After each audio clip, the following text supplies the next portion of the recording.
The purpose of this presentation is to provide Grand Challenges Canada innovators with guidance on the types of expenses they may incur in connection with their maternal, newborn, and child health, or MNCH, and Advancing Global Health Innovations, or AGI projects, which are supported through funding from the Government of Canada via Global Affairs Canada. The categories of project expenses that are eligible for funding through MNCH and AGI awards are set out principally in the GCC Eligible and Ineligible Expenses Directive, which can be found at the web address indicated on this slide. A copy of this directive will also be incorporated by reference in each innovator's GCC funding agreement. Certain expenditure restrictions are also contained in the GCC Travel Policy and the GCC Contracting and Procurement Policy, which are also found in the Resources section of GCC's website. Certain restrictions are also included in the Government of Canada Compliance Schedule attached to each Grand Challenges Canada funding agreement. Expenditures that are not eligible for coverage, that are not consistent with an innovator's approved Grand Challenges Canada project budget, or that cannot be justified with appropriate supporting documentation when requested, may be subject to refund and/or result in project termination. For these reasons, it is very important that Grand Challenges Canada innovators carefully review the materials referenced in this presentation, make sure they clearly understand the categories of eligible and ineligible expenses, and maintain adequate expense records as they carry out their projects. Grand Challenges Canada requires quarterly financial reporting on an innovator's use of GCC funds during the innovator's project. Grand Challenges Canada does not require the submission of supporting documentation along with each report, but innovators are required to maintain adequate records to support their reported expenditures. These records must be kept until March 31st, 2028 for MNCH projects and until June 30th, 2022 for AGI projects. Supporting documentation is subject to audit and must enable GCC to easily determine how project funds were expended. Please note that Grand Challenges Canada has a systematic process of regularly selecting projects for spot check audits throughout the year and will ask for supporting documentation when conducting such audits. This slide lists the principal categories of expenses that are eligible for MNCH and AGI projects. Remuneration of staff working on the project. Fees for subcontractors that have been engaged for the project. Travel-related costs for the project, including travel time, transportation, meals, incidentals, visas, and accommodation. Costs related to the purchase, rental, maintenance, transportation, and/or installation of equipment, goods, and supplies for the project. Direct project administration costs. And costs related to applying for and bringing into force intellectual property rights in low and middle income countries, subject to Grand Challenges Canada prior written approval on a case-by-case basis.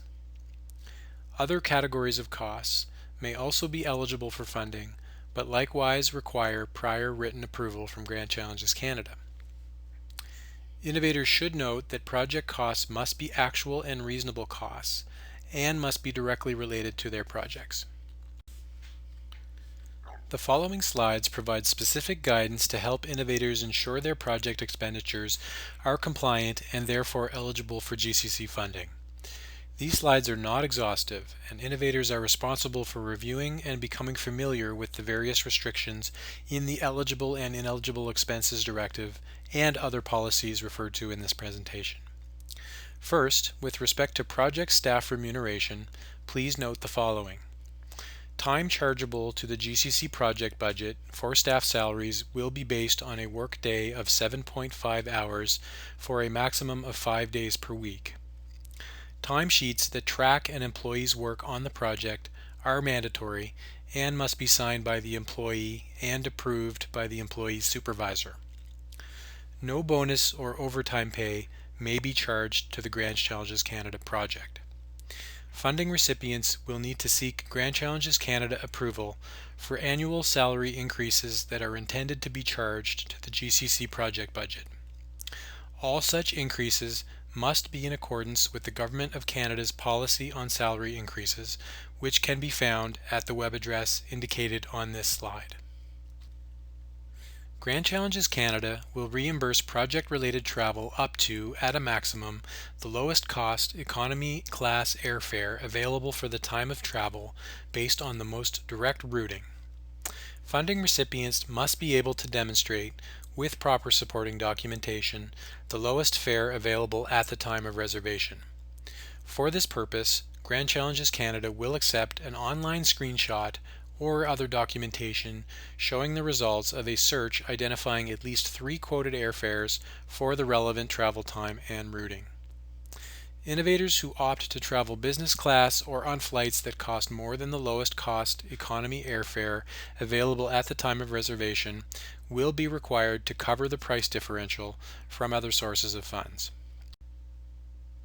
Innovators may choose from a variety of accommodation options for project-related travel. These include hotels, motels, corporate residences, apartments, government and institutional accommodation, and private non-commercial accommodation. GCC will reimburse the actual and reasonable cost of a single room in a commercial accommodation that is in a safe environment, conveniently located, and comfortably equipped. Guidance on the maximum allowable reimbursement for commercial accommodation in different cities around the world can be found at the web address indicated on this slide. Private non-commercial accommodation is encouraged and will be reimbursed in accordance with Government of Canada directives, which currently set the rate at $50. With respect to contracting and procurement using Grand Challenges Canada project funds, please note the following.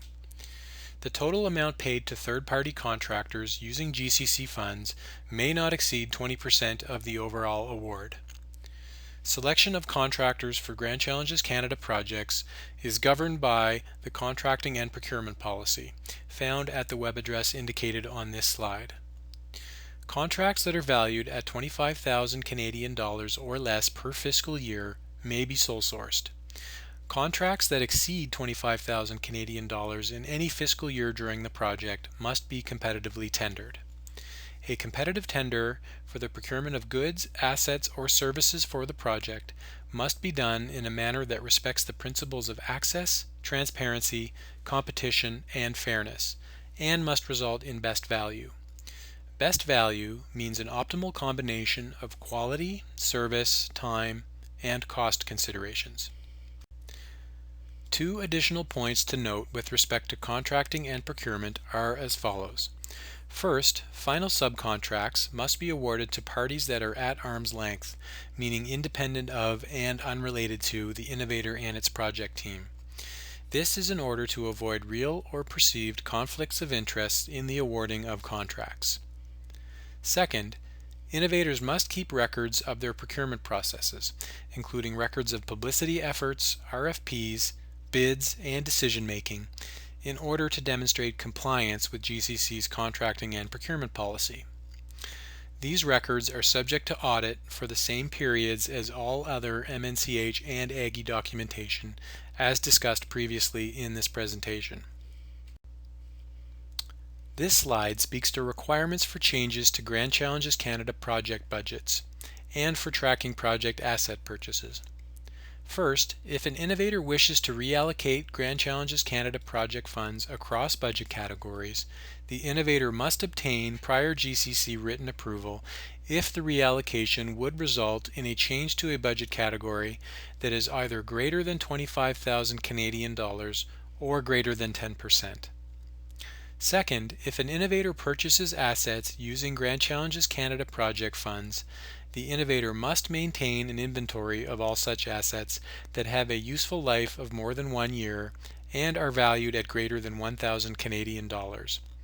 Towards the end of each Grand Challenges Canada project, innovators will be asked to submit a plan for the disposal or continued use of those assets, which is subject to Grand Challenges Canada approval. The following are some cost categories that are explicitly ineligible for Grand Challenges Canada funding. Costs incurred before the effective date of an innovator's funding agreement or after the project period are not eligible. Importantly, indirect or overhead costs are also not eligible for MNCH or Aggie awards. Further ineligible cost categories include entertainment expenses, gifts, travel insurance, interest expenses, costs related to obtaining a passport, immunization, or medical costs, bonus payments, and customs and import duties. Please consult the Eligible and Ineligible Expenses Directive for a complete list. As noted previously in this presentation, please be aware that failure to comply with Grand Challenges Canada expenditure requirements and restrictions may result in project funds being subject to refund and/or project termination. Innovators with further questions should therefore make sure to contact their Grand Challenges Canada program coordinators.